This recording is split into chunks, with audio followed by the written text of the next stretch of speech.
Hi guys, let us do the fifth bit of this first problem. As usual, again we have two equations and we are assuming them as first and second equations.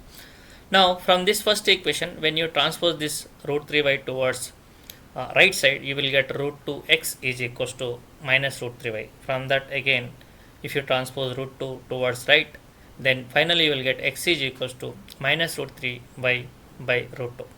Now this x value we need to substitute in this equation 2, means here in place of x we need to write this value. So let us do the same thing here. Right here in place of x we have written minus root 3y by root 2. Then again when you multiply root 3 with minus root 3y, you will get minus 3y by root 2 minus root 8y is equals to 0. Let us carry forward this equation here, and when you take LCM, root 2 is the LCM, so you need to multiply with the root 2 to this root 8, so you will get minus root 2 16y. Then if you keep on simplify, finally you will get answer y is equals to 0. That is the reason in the beginning I said it seems these numbers seems to be difficult to simplification, but finally we got very simple answer, that is y is equals to 0.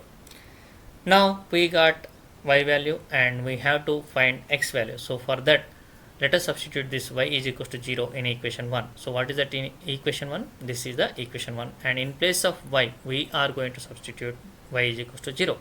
Then what happens? See here on the screen, we will get again x value is also equal to 0. Finally we got x and y, hence therefore x is equals to 0 and y is equals to 0 are the solutions of the given pair of linear equations.